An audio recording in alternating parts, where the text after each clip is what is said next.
Good morning, good afternoon, and good evening, wherever you are joining us. Welcome to this last workshop, the 20th workshop that we are holding for the online course on labor history. Thanks very much for joining, and we are really happy to have with us today Silke Neuensinger, who is with the Swedish Labor Movement Archives and Library, but she also teaches at Uppsala University in Sweden. Before I make a first question to Silke, that we have watched her video lecture, perhaps just a reminder to keep your cameras on if possible, please. It really helps with making sure that we have a bit of more humane conversation. So if possible, please do. And please add your country right after your name, so Silke can also have an overview where everybody is from.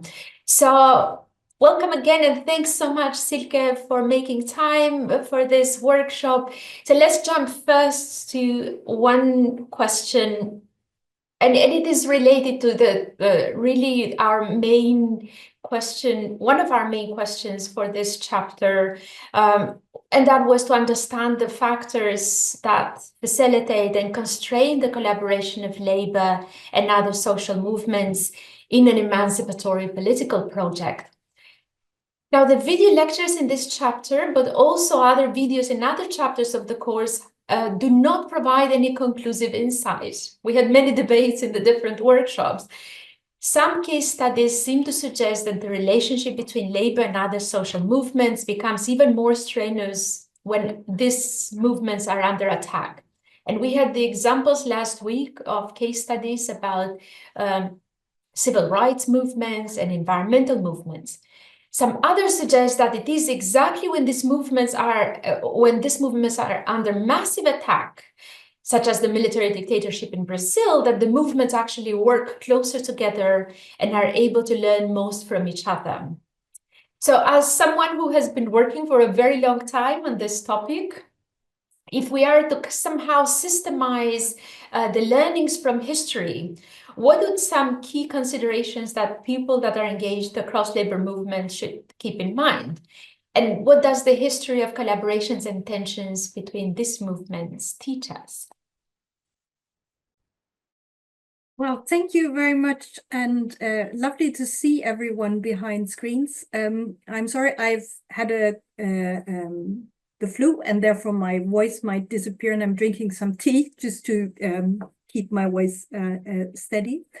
Well, so these are very good questions, Edlera, and there is one short answer to it, and that is, as a historian, I would say we need to look at the individual cases. We need to look at the specific historical context.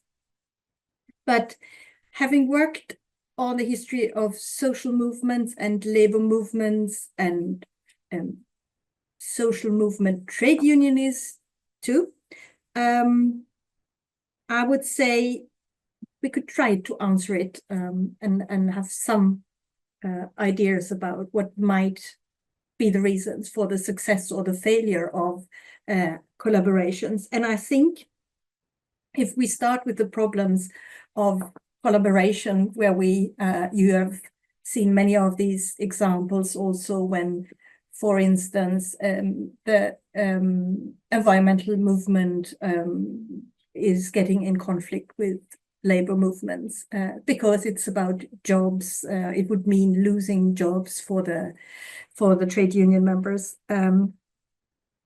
So if we start to look at why it's difficult to collaborate, we can continue then to look at some of the aspects why it's actually also possible and what we need to think about to make it possible. So one of the starting points is, of course, that the labor movement itself has been one of the most successful social movements in the 19th century. And it then consisted of course, the consumer cooperatives, trade unions, and the political branch. And now all three of them, although we have other consumer cooperatives too, which are not part of the labor movement, but all are concerned with the needs of the working class. So we have a clear class-based organization, and this has shifted because if we, for instance, look at consumer cooperatives today, they have become, most of them, ordinary businesses. Many social democratic parties are not solely based on working class members. And we can also see that the labor movement has, of course, changed from this social movement character into more formalized organizations, which also has kept them really stable in one way and has guaranteed their survival. And we have all these rules for the election of leaders. We can see that the modes of protest have shifted. We can see the attacks on the right to strike all over the world at the moment, which has been one of the modes of protest of the labor movement. But it's also depending on where in the hierarchy of the labor movement you are. You would find more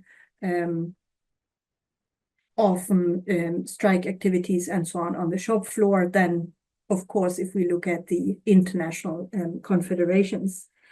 So this clear order of decision making that is codified in statutes, the elected leadership really allows to coordinate the movement without being too dependent on what is happening outside the organization. And of course, labor movements have been really successful, and so successful that they have reached power positions, have reached government positions, and it's much more difficult to protest when you're in the government than if you're not. And it has meant in some cases also that some labor movements have really lost touch with the members and the bases, which has also sometimes created protests on the local level, also against all the rules that have been agreed within the organization. So, but as I already mentioned, the most important mode of protest was invented by the labor movement in the beginning of the 20th century, and that's the Great Strike, which was used to fight for political rights for suffrage.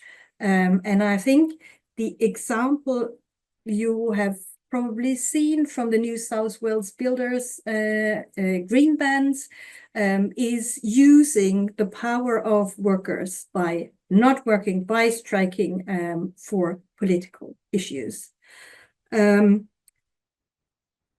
Social movements, in contrast, can consist of individuals, groups, and organizations with a common interest. And they can organize along one issue, one theme, but also along really big themes like racism, sexism, yeah, we've already mentioned climate change. And they use public protest to change society or prevent change in opposition to the state and other elite actors. So what they want to do is to change the public opinion, and quite quickly also. And when they have reached a majority, then they can really affect the public opinion or demand political change too.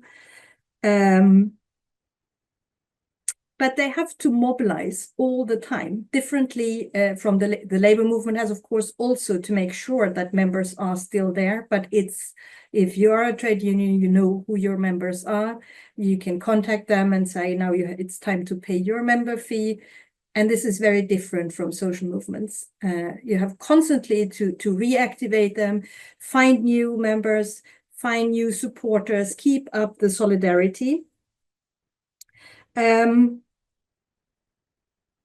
And they need to gain the attention of mass media and other groups, and established trade unions, for instance, they will be interviewed if there is major strike or a major conflict, say at Volkswagen at the moment, that is, of course, on the news, while social movements have to fight to get this attention. And they need resources, which labor movements have as part of their organizations. Their resources like money, members, and so on are tied to the organization. So they need people, they need money, they need networks, they need places to meet, they need channels of communication, and once again, they need to mobilize people, and they have to do this all the time, and much more instantly than trade unions who have formalized this much more. And I think this is really important. They need to frame their grievances in a way that attracts attention and acceptance. Sometimes it's enough just to gain attention and say, here is a problem. But in other cases, so we could still talk about the climate movement, there are people who are denying that there is a crisis when it comes to climate. But it means also that they need to articulate their resistance through meaning and belief systems, something they often modify and can change, while labor movements are still more stable, relating to often to a socialist ideology, although we know this is also changing. So all in all, trade unions, they have this more stable organizations and labor movements, while social movements have to work a lot all the time to get resources, to get people, to make sure people are still there, but they can also react rather quickly when it comes to protesting compared to the kind of decision-making process in the labor movement. So you can see there is like different speeds of how you can react to different grievances and in different situations. But that's just, let's say, the format of the organizational structure or the movement structure. Now, labor movements, because they are mass organizations, are of course really important partners for social movement. In that sense, attractive because they bring a lot of people, which can quickly be added to a social movement. But since they differ so much in their ways of being operational in their modes of protest, it's quite difficult to do this quickly and to agree on things quickly. So we have on the one hand the labor movement that has many more resources at the cost of being slower in making decisions, and also the elected leaders, which social movements normally don't have.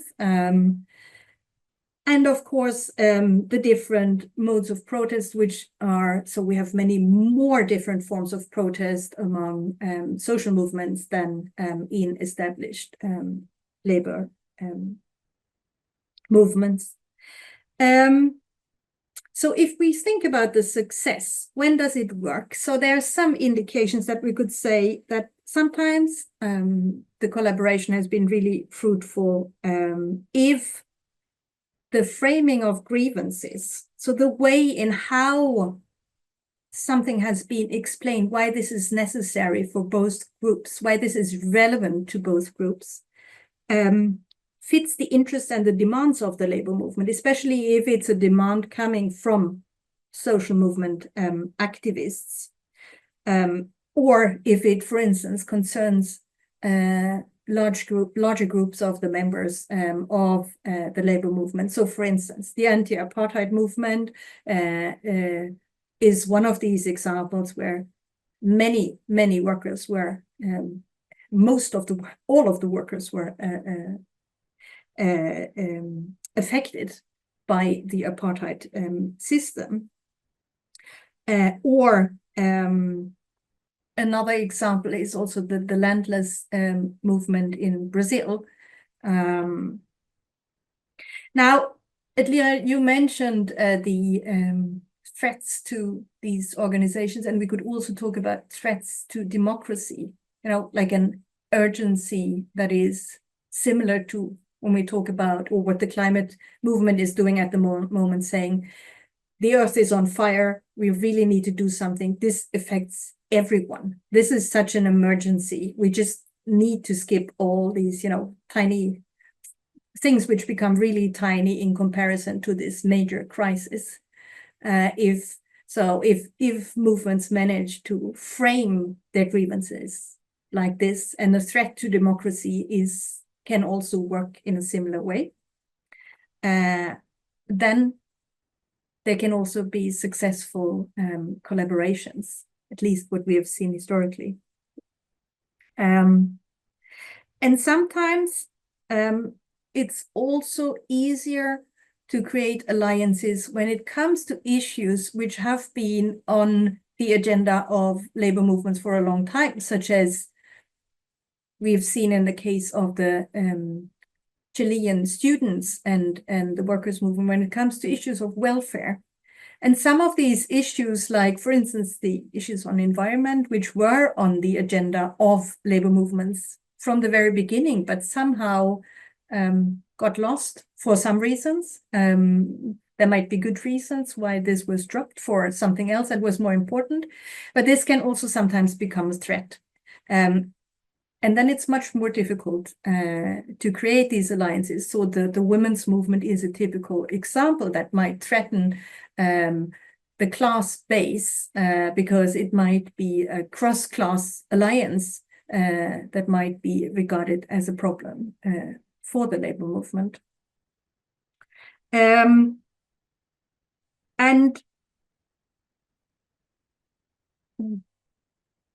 so also issues like, for instance, the environment, which have been on the agenda. So even in the 1980s, and which are brought back now, might be a threat. So miners might, for instance, argue in a different way when it comes to what kind of mines should be open, what kind of energy we should use in the future, and might be involve a direct loss of jobs for them. There are some unions, like in Australia, where the miners have started to prepare for how to handle this situation and find different types of job. Can be compared to maybe to the discussion about smoking and the tobacco industry, where unions also prepared for looking for other jobs.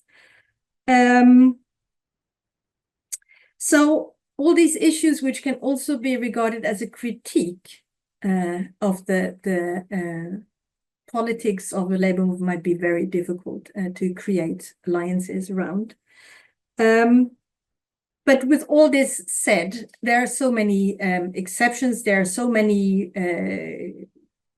different cases that I think it's still important to look at the individual cases. But I think the ways of how we can build alliances through this framing of our grievances is something that is a lesson that we can take with us. I think there is also another lesson in this, and this is, of course, the way of how labor movements have managed to keep resources and being prepared for a long-term struggle, not just until tomorrow, but much longer, and that demands a different type of organization. So it's very depending on what kind of problems we need to solve and how fast we need to solve them. Yeah, so I think these are my kind of observations from the past.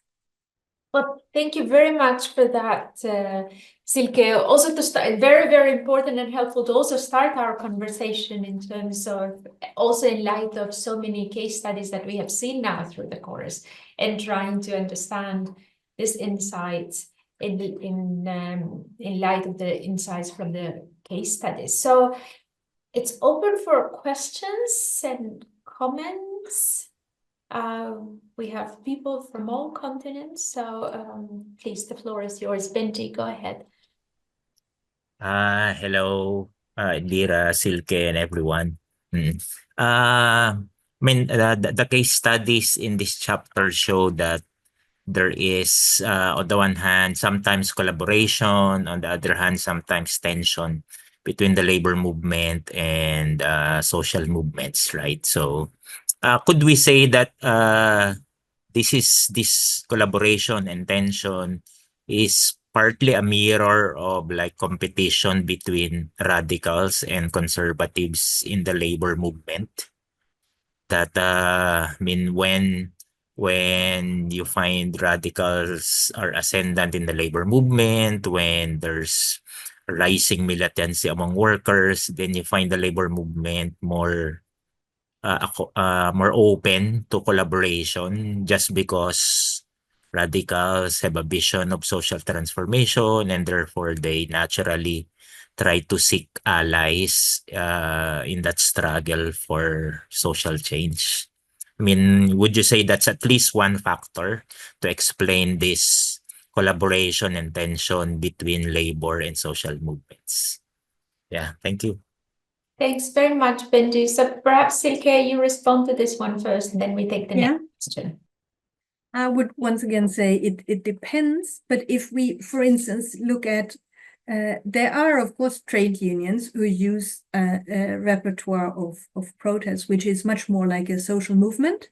And so, for instance, my colleagues in the Nordic countries, they have observed that with a more bureaucratic and labor movement, and a larger distance between the leadership and the members, there is a tendency that workers would use more of these protests and probably also collaborate with others because they're not heard inside the organization the way they want, and can use it. So that would be one example for this. You could also think of, conservative labor movements who collaborate with other conservative organizations and movements. But that is actually something I don't know so much about. But I would say when it comes to, I think it has to do with, it can have to do with the situation inside the organization. Comrade Ayode, will come to you in a minute. Would that have to do, I think one of the conversations we have had in the workshop has been also about the ability of the labor movement to articulate the class project.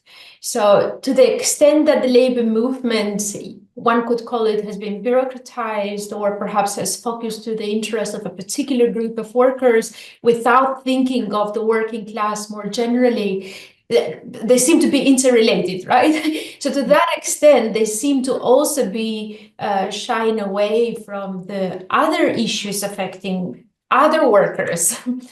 Perhaps also speaking to Benji's question. So I don't know whether we could observe that one, that, and then related to that, also the question of political education that has been weakened a lot in the labor movement, focused more on the technicalities of collective bargaining and industrial relations, but not really engaging with the broader issues and with the bigger questions for society. And the whole discussion of societal transformations has been kind of suppressed. So perhaps you could.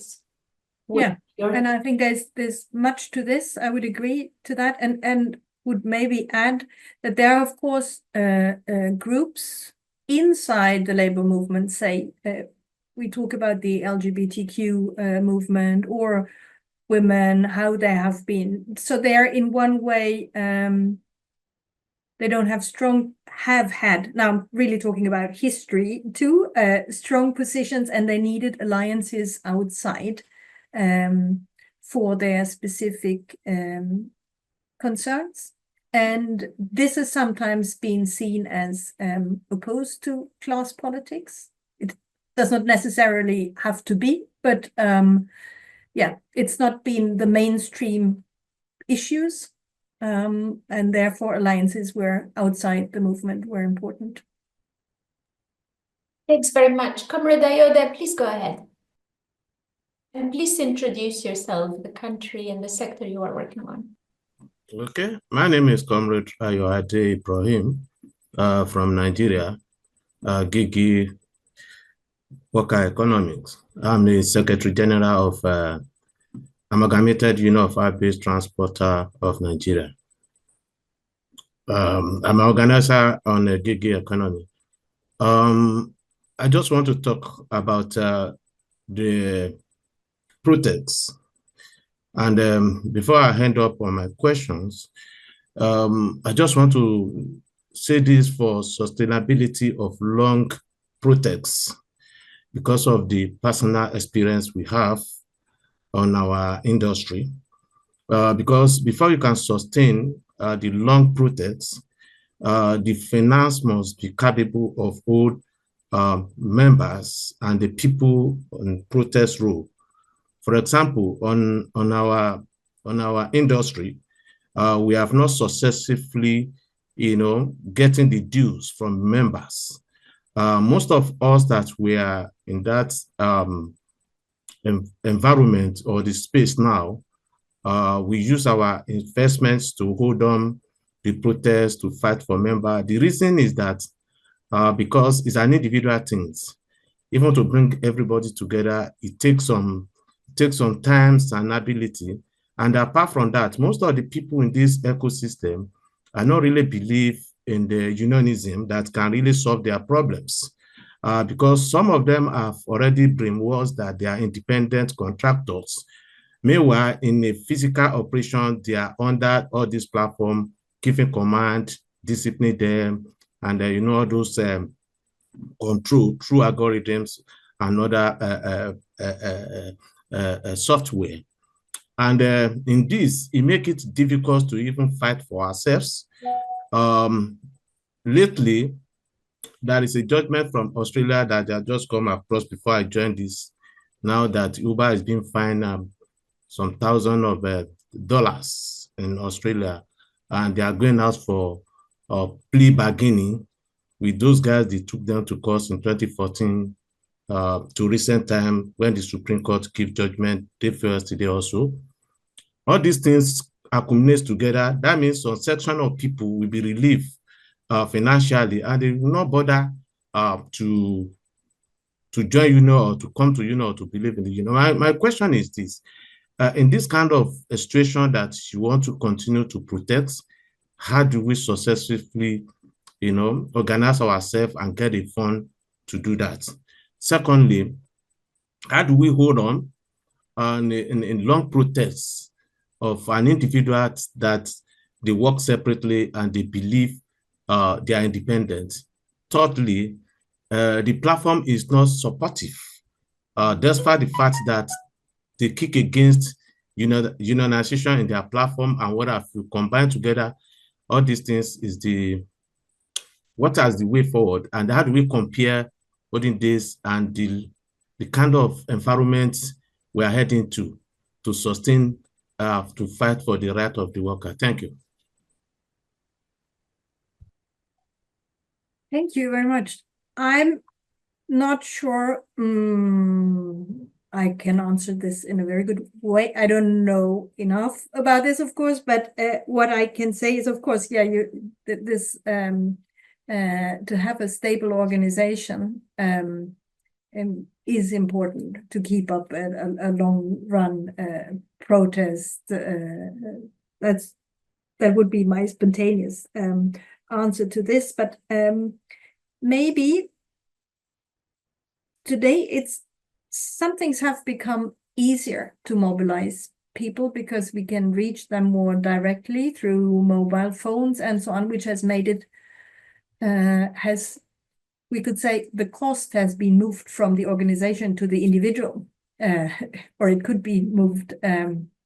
Sometimes I say it would be best if all workers would get a mobile phone from their trade unions, and so they can stay in touch and, you know, organize quickly like this. You don't need to send out letters to everyone. You don't need to send out. So maybe there are also things that have become easier to organize in one way, but of course there's also a risk of surveillance you might not want to have, and so on. So yeah, it's really not answering, not solving your problems, but it's my spontaneous thoughts about this from my experience as an historian. Thank you. I know that Peter wanted to talk. He's struggling with the icon. So Peter, do you want to go first? Brian, we come later to you, huh? Yeah, thanks. I just wanted to respond to Benjamin, because he asked a very good question. But the question about divisions inside the trade union movement concerning their relationship to social movements and the issues that they organize around applies equally to the social movements themselves. On any given issue, there are a variety of demands, of approaches, of ways of organizing. For example, we heard last week a very interesting presentation by Will Jones about the relationship between the American trade unions and the civil rights movement and some of the divisions inside the trade union movement. But the civil rights movement itself was deeply split. It was split around questions of alliances with the Democratic Party, around tactics, and to some extent, increasingly around goals. So one shouldn't assume that there is something called social movements and that they represent a monolith. Each of them, I think, has to be taken case by case. And the other thing I would say is concerning Silke's introduction. Context is really everything. And it's a shame that we couldn't have a presentation about the Green Bands movement in Australia, which was basically for logistical reasons. It's very, very late there. But we looked at the tensions between the American labor movement and the environmental movement. And at the same time that these tensions were growing, and some clear divisions were emerging, at the very same time in Australia, and specifically in New South Wales, a very important movement was launched by the builders union, the laborers union, to impose these green bans. And the basic idea was that the union workers would not work and would boycott construction projects that they deemed socially harmful. And they actually gave up an estimated 2 billion Australian dollars in potential work to keep these projects to prevent them from happening. So you can have labor movements and environmental movements interacting, responding, developing, conflicting, supporting in very different ways, and it's very important to look at the context. And one of the key determinants, I think, is that the question of jobs versus the environment in the United States, as we heard, took place in an environment where political leadership of the Democratic Party that the unions had traditionally supported was increasingly and rather quickly moving away from any commitment to full employment, for example, or to expanding social welfare measures. Whereas in Australia, there was a long building boom, and the Labor government that was much more cognizant, let's say, of workers' demands with regard to maintaining and reinforcing a system of Social Security and general social welfare. So context is really huge, is what I want to say. And also, I think, if we talk about tensions between radicals and conservatives inside the labor movement, we have to be very careful to apply those to the various social movements we look at as well, because they are not homogeneous. Can I just add to this? I think this is really, really important. And I think all these conflicts in social movement that also come out of not having elected leaders and so on create a lot of tension. So it's just like Peter said, there are so many different ones and so many conflicts there too. Brian, do you want to go ahead? Yes, please. Hi, thank you, Silke, for your presentation. So I'm just wondering, like, of course, we're doing this, like, we are a group talking about the labor movement, and it has been like a very prominent recommendation in the labor studies literature that we should like engage with the social movement. So I'm wondering if like is for example, other social movements like environment and political groups are also thinking about this, that we should also engage with the other social movements, including labor, or does this mean that the labor movement should take a lead to establish this to facilitate this collaboration with other social movements? Thank you. I think that's a really great question, and I think that's a question for really a political debate, I would say. I think I'm glad that Peter mentioned the New South Wales builders, because I think this is, as I said, very similar to using the Great Strike as a political tool. Now, many labor movements are, and I've seen this in your comments too, struggling with, just the everyday work as labor movements. And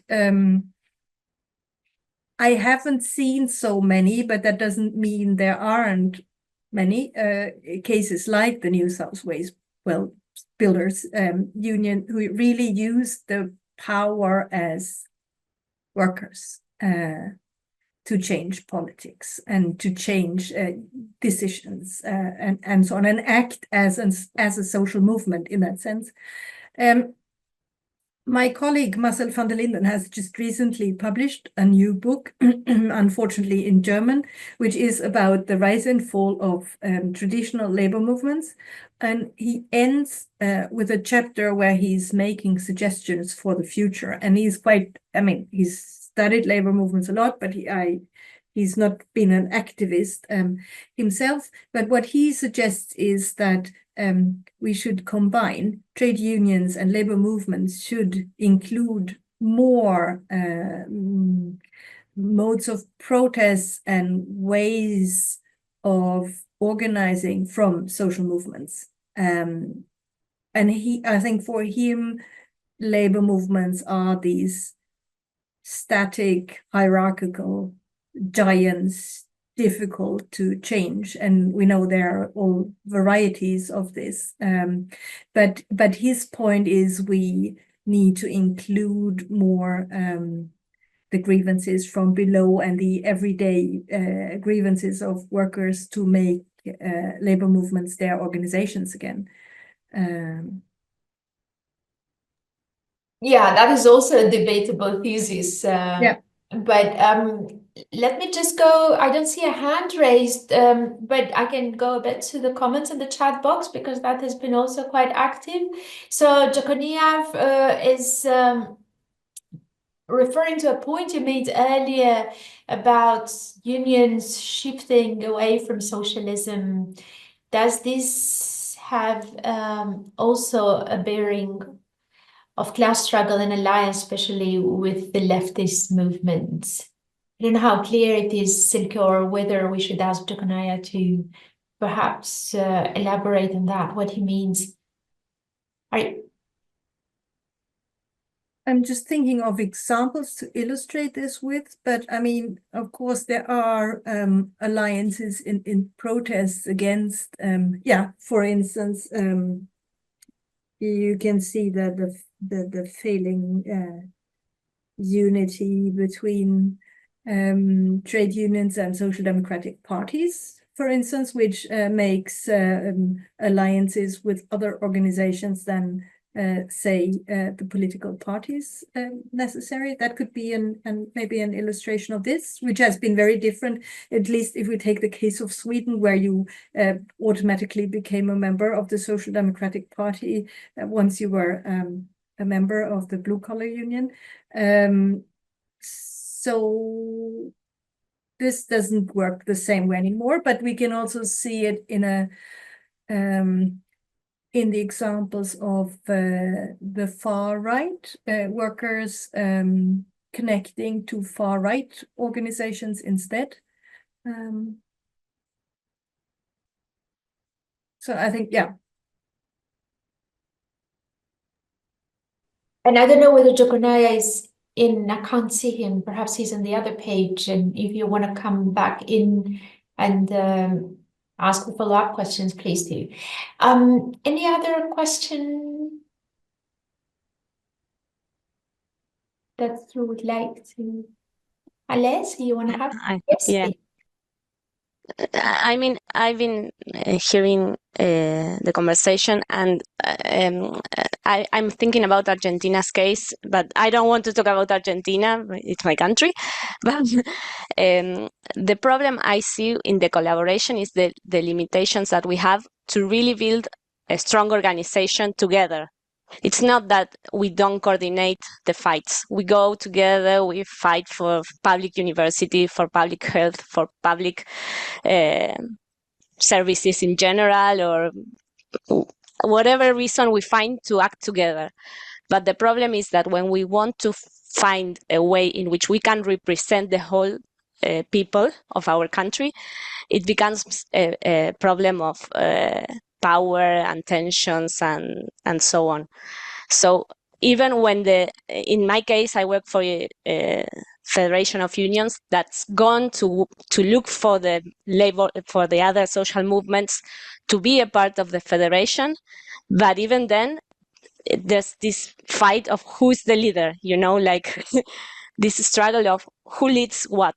And that's, I think, something historical, like this debate of what's the main fight. It's a labor fight, the main fight, or is it the environment, or is it the feminism, or is it, what's the main fight?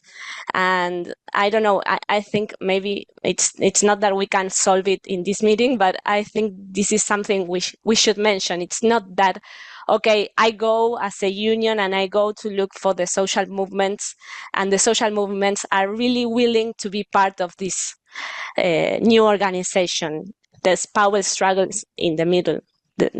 Just a comment and something if you want to say something related to that or not. I think that's a very important point, and I would add to this that collaborating with social movements is not building organizations. It's really about, because if you think about these two different structures, that's why I tried to explain this in the beginning, this democratic, process that takes time and so on, which we have in organizations, and the fast reaction and you could call it a freedom of choosing, the different modes of protest which are limited in an organization. I think that's the difference, and we have to look for issues where we can share a common interest and can protest together when it's necessary to have a protest. But it's also important to build organizations and keeping them alive. And I think under this neoliberal threat, it's really important to stick to organizations and make them survive. Timothy Snyder, who's a historian who's written a very nice book also as a graphic novel on tyranny. One of his, I think he has like 20 suggestions what you can do in these difficult times, and one of them is choose one organization or one institution and support it and stick to it. And I think that's also, again, context. Sometimes you can't support 5 organizations at the same time, and then you have to choose one. But I think when it comes to it, having an open mind when it comes to the possibility of showing solidarity and doing things together that might give it more strength in these short-term protests might be really important. But I think it might also be important that labor movements include these issues like climate, whatever you mentioned, that this should be part of the agendas, because it has been before. Thank you. Comrade Adedayo, you want to go ahead? Good afternoon, everyone. I guess this is my first time speaking during the discourse. My name is Adedayo. I'm from Lagos, Nigeria. I'm in the transportation sector, the e-hailing sector in the country, in the economy. And I would like to chip in some things into this discussion. One, giving an example from my country, I discovered that for the labor movement to be stronger, I think the different sectors, both the formal and informal sectors, needs to come together. Yeah. Like in my country, there is a union for the formal sector and there is for the informal sector. So you have the Trade Union Congress and you have the Nigerian Labour Congress. So these two labor movements, they work together. They have their various leaders, but at the same time, each time they want to go out, they always send out letters together, they hold meetings together, they take decisions together. And when it's time for protest, they include the social movement bodies. But what they do is because they've organized themselves, they've strengthened themselves by having more affiliates. And you get more affiliates by including and organizing more informal sector workers and incorporating them, bringing them into the union. And there's something I also noticed, which I comment during the courses while I was reviewing the videos and so on. We talked about the labor union, and then I was able to talk about some of the things that happened in my country. And I talk about the labor movement forming a political party called Labour Party. But you see, I discovered that in my country, I'm using my country as a case study now, most of the labor leaders, they become weakened. And the political party that was being created is being hijacked and taken over by politicians over time. And because of that, it doesn't really serve the purpose it's meant to serve. So I think labor leaders needs more training, they need more organizing, and then I think we need more collaboration from both the formal and informal sectors of the various economies to ensure that the labor movement becomes stronger, so that when you call out and you reach out to the social movement, they would understand that, okay, you, the labor movement leaders that are coming, you understand what you wanted, you know what you want to do, and then they'll be able to key into it. With that, I think that will minimize the issue of looking at who is going to lead or who is going to be the leader. So that's the little I want to chip in. Thank you. Yeah. I think labor movements need to start to include, and many have started to do that, the informal sector workers. So I can only, agree on that. Mm-hmm.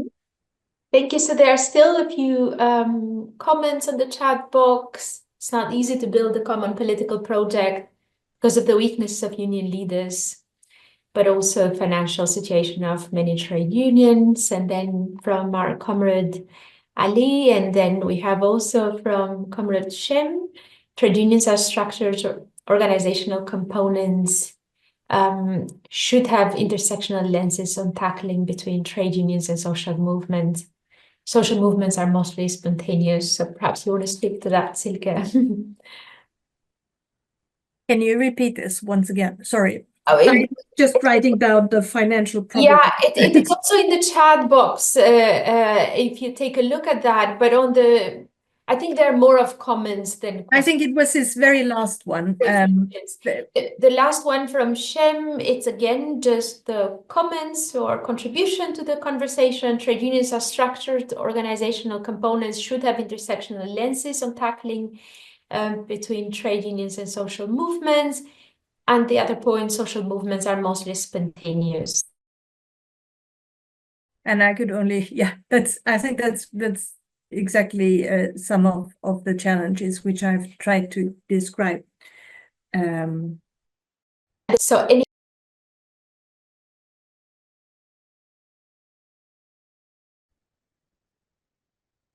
I think my internet connection was unstable, so I lost you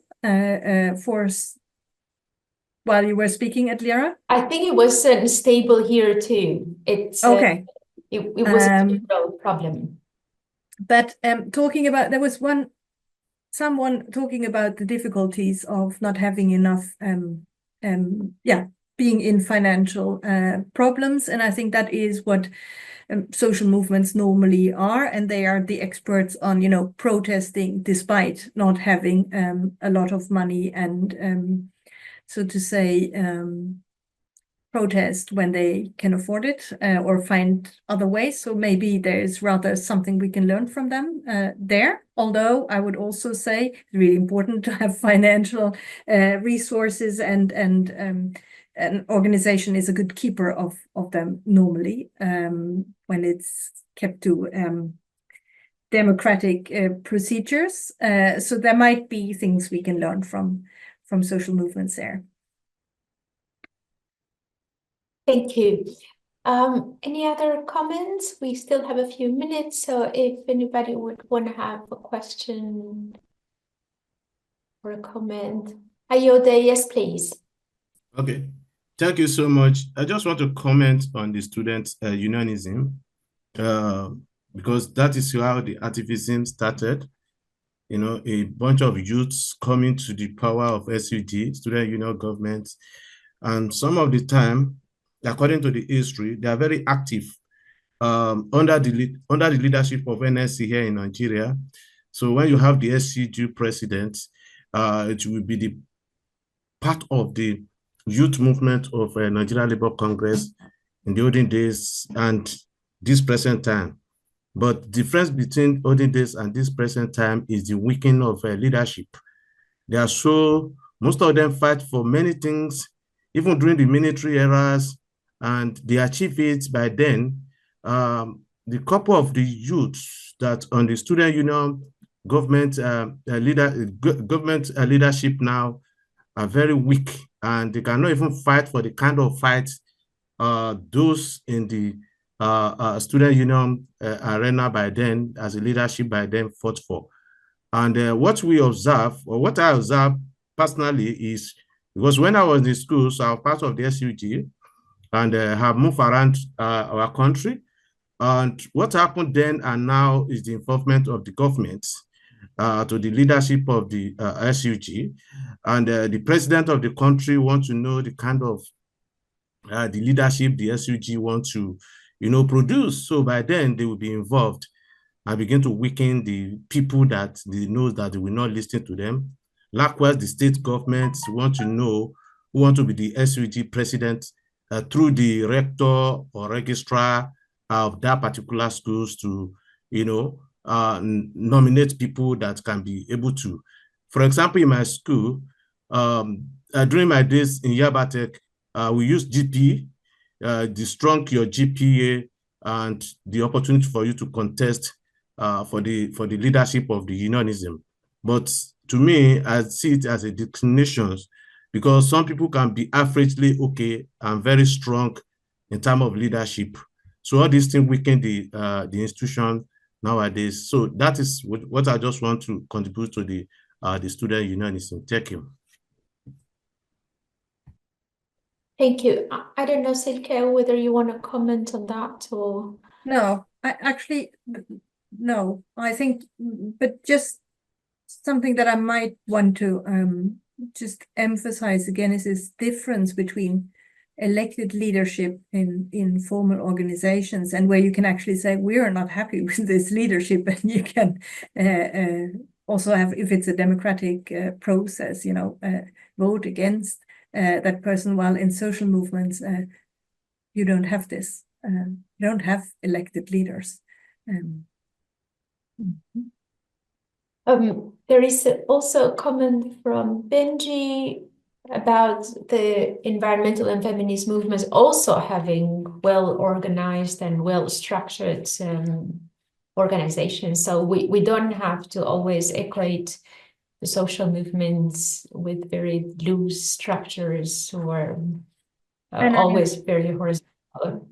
Mm-hmm. And I would say the environmental movement is a similar, we can see a similar development, parts of it, at least the green parties, which also come out of social movement like labor movements have been doing and have turned into stable, more or less stable organizations, sometimes in government position. So I think we can see a similar development there. There are, of course, also a few tiny feminist parties too, but they have not really come into power. But, well, if we look at the feminist organizations, although women had less money than men in general, of course, the bourgeois women's movement had a totally different access to resources than the socialist women's movement and trade union women, and they also had a different knowledge about funding and how to invest money and so on, and build really stable organizations through that. And I think this is one of the reasons why they also were able to build these stable and long-term existing organizations. Yeah. I can't see any other question or comment. But it seems that the whole system works to actually divide us, divide the issues, make them seem like isolated, and even put groups of people against each other. Or I'm afraid my internet is again unstable. Can you hear me? I get a notification that okay, and puts groups of different workers against each other. So it becomes really a question of intentional political project to build these solidarities across the different groups, because it's also intentional on the other side. And we've seen with the rhetorics in the elections how intentional it is to actually divide workers and people into the different groups.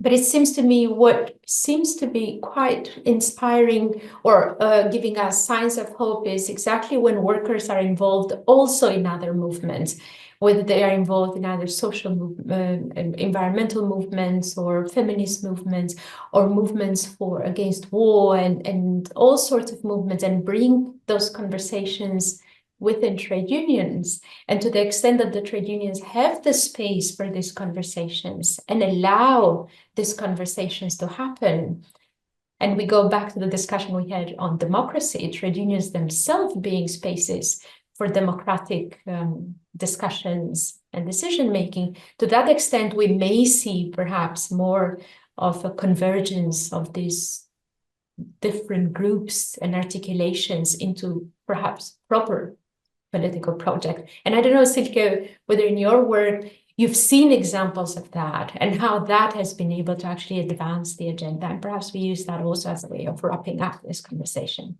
Yeah, I think there are many good examples of how this has worked. I mean, the anti-apartheid movement, where the labor movement has played an important role also globally, together with churches, for instance, is a very good example of this. And I think it's important to learn about these examples, from the past and use them as an inspiration. So there are so many projects of solidarity, and many times we only ask about, the workplace struggles, and we don't ask about these others, and they are there too. I think this aspect of solidarity with others, and I think the New South Wales builders are a very good example of this, asking, okay, what do you need help with? Yeah, well, we have this gay student who is not allowed to be in the student dorm anymore, and then they just put a ban on the University of Sydney and managed to get this so the student could stay in the dorms is a good example. I mean, it's a very individual, small case, but cases like, the anti-apartheid movement are really examples of how different organizations can work together, social movements and organizations, and really looking at what is at stake. How can we use solidarity, which overcomes these divides, actually. Well, thank you very much. I don't see any other urgent pressing question or comment. With this workshop, we are wrapping up all the online events. Thank you so much, Silke, for a very, very interesting conversation and for bringing your insights from your long experience with focusing on the relationship of labor and social movements. Thanks everyone for questions and comments. We really, really appreciate you following us through different workshops. We'll come back to you soon because we are having our internal conversations. How do we continue this, the work started of political education through this labor history course, and how do we bring that at the different organizations across the world? So stay tuned for further activities. And thanks very much again to everyone. And thanks, Peter, for amazing, amazing work in this online course. It would have been impossible to have this online course without you. Really, thank you.